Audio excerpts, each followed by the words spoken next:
Nkwaniriza omulungi akyekuumidde kuzuula Buganda. Erinnya n'eddoboozi nze Wamala muzzukulu wa Nsamba.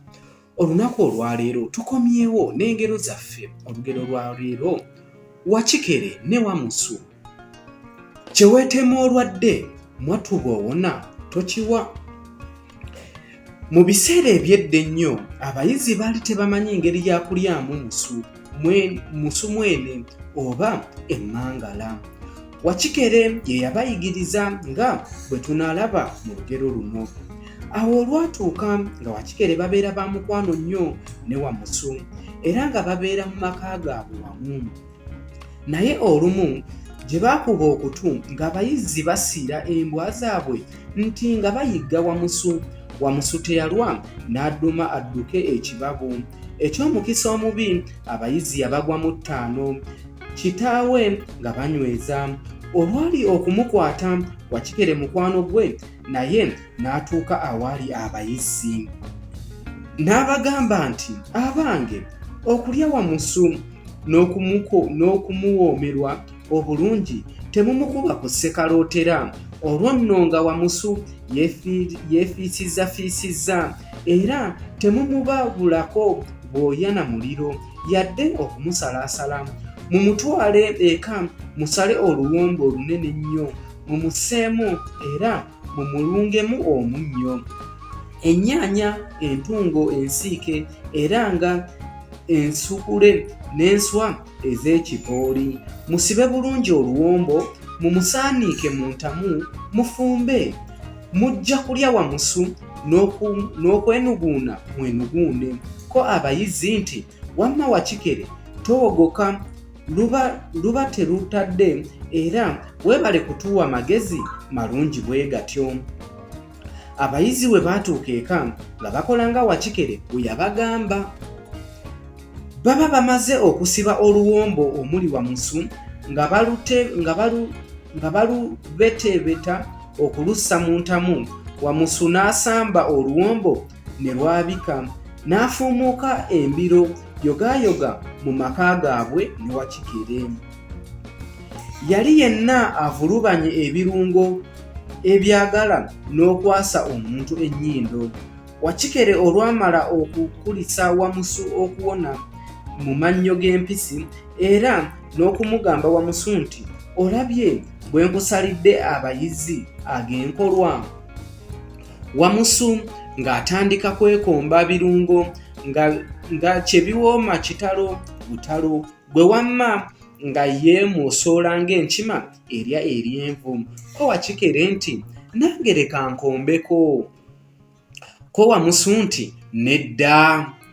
Awo nawo neekombawo. Ko Wakikele nti, noleka nkombeko wano emabega gy'otatuuka bulungi. Ko Wamusu nti, nedda, n'eyo neetuukayo. Bw'atyo Wamusu yeekomba ebirungo byonna ng'adda wali ng'akuba bibejjagalo. Wakikele teyamuganya kukombako ku kirungo ekyo. Yakandanga kumugamba nga ye amutunula mu mutwe. Wakikele ng'amulusa ng'amalusu gamusoolobera naye nga talina kyakukola. Bwe wamma n'afiira muli eggoowo. Bw'atyo Wamusu ng'awemukira Bunyolo ng'atalidda Buganda. Ko Wakikele muli nti, weeteere, gw'osussa emmwanyi omusanga ku mayanja nga yawungula. Waayita ennaku mbale nga bakuba amatu ng'abayizi baleekaana era nga baweredde n'embwa zaabwe bazze bayige Wamusu omulundi ogwokubiri. Ko Wamusu nti, leka mbeetegule ejjanzi mukazi wa mwana. Wamusu bwe yafubuutuka okudduka yagwa mu ntuula z'abayizi Sempala nga banyweza. Baba kye bajje bamukwate nga Wakikele oyo yagobye edda bumale. N'abagamba abayizi nti, bataka bange, amagezi ge nabawa luli gaabaliisa maluma, kati Wamusu mumukube ku mutwe ate mumubabuleko obwoya ku muliro, mumubaage buli omu agabane ekifi kye. ate buli omu agende yeefumbire yekka ekifi kye mu maka ge. n'abayizi bwe bakola.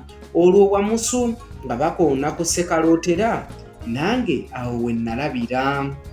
Ab'emikwano abalungi, mwebale abakyekumidde kuzuula Buganda, era nga mu kaseera kano kennyini tugenda bba tusoma ku makulu agali mu lugero luno. Bulijjo bw'obanga osobola okuyamba omuntu ali mu bwetaavu, muyambe. Oyinza olulala okwesigama nga yalina obuyambi bwo, weetaaga nga muli mu kifo kye ekirala.